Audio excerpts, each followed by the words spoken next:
Hello guys, সবাই কেমন আছো? আশা করি সবাই ভালো আছো। তো দেখো, দুপুরে খাওয়া দাওয়া করতে আমি বসে গেছি, তবে আমি এখন খাচ্ছি না। আমার একটু কাজ আছে। তোমার তো দাদাভাই আর আমার ছেলে খাচ্ছে, তখন ডাল টমেটো দিয়ে করেছি। আর ছেলে আজকে নিজে হাতে খাচ্ছে, যেহেতু 3টের সময় ক্যারাটে আছে, ওই জন্য বললাম তুই আগে খেয়ে নিন।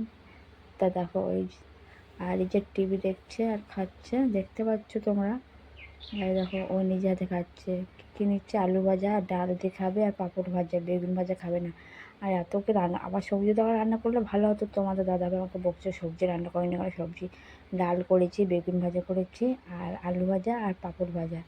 সবজি তরকারিটা রান্না করতে ইচ্ছা হয় না, এত গরমে শুধু রান্না করলে হবে, আরও কত কাজ। তো দেখো, 2 হাত দিয়েও আমার ছেলে লেবুর রস নিচ্ছে, দেখো 2 হাত দিয়ে। দেখতে পাচ্ছ? দেখো এইখানে লেবু আর শশা রাখা আছে। গরমের সময় কিছু খাও খাও না, শশা তো খাওয়াই লাগে। শশা আর লেবু আমাদের প্রত্যেক দিন থাকে মেনুতে, যেহেতু দুটোই আমাদের স্বাস্থ্যের পক্ষে গরমের সময় একদম পারফেক্ট। তো দেখো, ও কীভাবে বসবে ঠিক পাচ্ছে না। এবার ওর ওপর বসলো বাবু হয়ে, তাও অর্ধেক ভাত খেয়েছে আর অর্ধেক ভাত খায়নি। আমাকে বলছে পরে খাবি দাও। তখন আমার ঘরটা মোছামুছি করছে না, ফিনাইল হাতে ছিল। আমি বলছি না, আমার এখন খুব গরম লাগছে, আমি খাওয়া দাওয়া যা খেয়েছি খেয়েছি, উঠে পড়। তো দেখো, আর এই দেখো, দরজার পাশ থেকে 2টো ক্যাথা দিয়ে দিচ্ছি, নাহলে পুরো রোদটা ঘরে আসে। তোমাদের তো দেখিস না। আর এই যে জল তোমাদের দাদাভাই টেনে রেখেছে, আমি কাচাকুচি করবো বলে, তো জল টেনে রেখেছিল।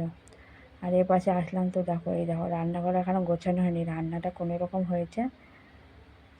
আর এখানে হচ্ছে আতপ চালের ভাত।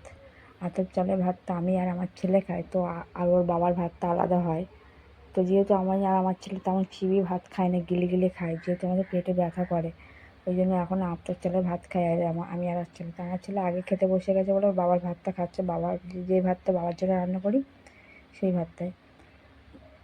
আসলে আতপ চাল বাবা খেতে পারে না, আমিও খেতে চাই না, কী করবো, পরিস্থিতির চাপে আতপ চাল খাই। আতপ চাল অল্প কিছু খেলে না পেট ভরে যায়, কিন্তু মানে বেশি খেতে পারি না ভাত, এই হচ্ছে সমস্যা। তরকারি তো আতপ চালের সাথে ভালো লাগে না, কী আর করা যাবে, খেতে হবে।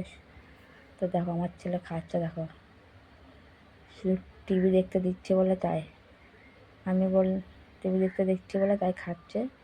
ওর পছন্দের রান্নাগুলো খায়, ডাল, তারপরে মাংস, এইগুলো খাবে নিজে হাতে। তাও বেশিক্ষণ খায় না, অল্পখানি খেয়ে নিয়ে বললো আমাকে খাবে দাও। ও বসে খেতে ওর ও মানে এত দুষ্টু না, কি বলবো। ও ঠিক এক জায়গায় বসে থাকতে পারে না, ওই জন্য বলে আমার হাত ব্যথা করে, আমি খেতে পারবো না।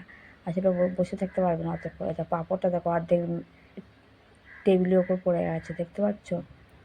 তো এই হচ্ছে আজকে দুপুরে মেনু। আর তাছাড়া আজকে শনিবার, আমার নিরামিষ খাই, সেই জন্য আজকে পুরো নিরামিষ।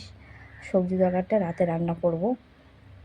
আর বাংলা কথা হচ্ছে সবজি কথা, সবজি ছিলই না, তার সবজি রান্না করব কি। তোমার দাদাভাই হচ্ছে সোয়াবিন রান্না করবো, সেই আলু দিয়ে সোয়াবিন আমার ভালো লাগে না। তো টাটা, বাই বাই।